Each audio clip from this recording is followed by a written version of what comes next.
In this episode, which I've entitled Working Man, I wanted to do a typical industrial style shoot. Something that a pro might encounter when he or she needed to document the labors of a dedicated workforce, or perhaps shoot glamorous images for an annual report. The good folks at Adventure Trailers welcomed me into their fabrication shop, so I decided to try to give them something a little bit dramatic. Strong colors screamed dramatic to me, so I immediately set about cutting out some theatrical gels that would fit into Canon's new filter holder. I wanted to create the sense of an exterior light source, so the first thing I did was set a single 600EX-RT outside of a nearby door. My goal was to send a rich shaft of purple light into the interior space where Carlo would be working. Working in group mode, this unit was set to the C group and adjusted to half power in manual mode. I thought a green light would be a fun counterpoint to the purple light and could act as a nice separation or rim light. Moving quickly, I rigged up a Congo green theatrical gel on another 600EX-RT, established the angle of coverage to 35mm, assigned this unit to the B group, and set the mode to 1/4 power in manual. As I usually prefer, I used the ST-E3-RT transmitter as my master.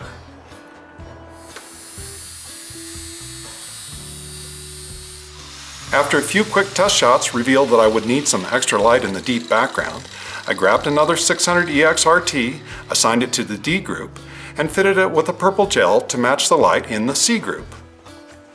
I placed this unit deep in the background, a substantial distance away from the ST-E3-RT master.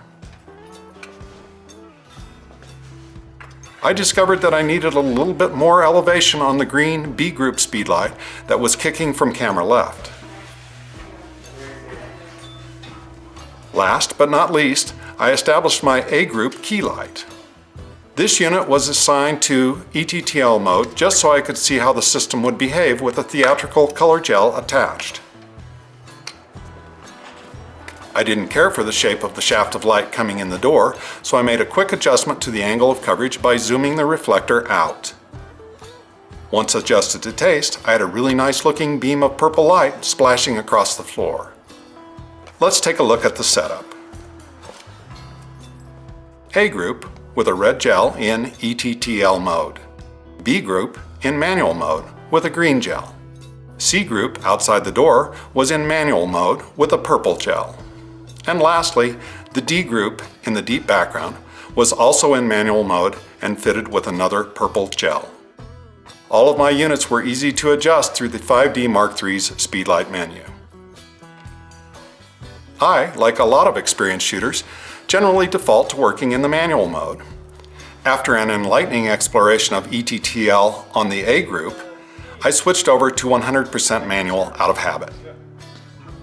I must confess that I'm really impressed with ETTL mode these days and will undoubtedly use it more and more. It's really amazing. After another test shot or two, I was ready to churn and burn. The sparks from the grinder added a really nice touch.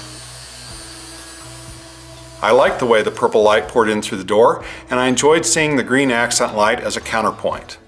The red key light bouncing off of the nearby garage door gave the impression that Carlo was being illuminated by the sparks from his own grinder. Fun stuff!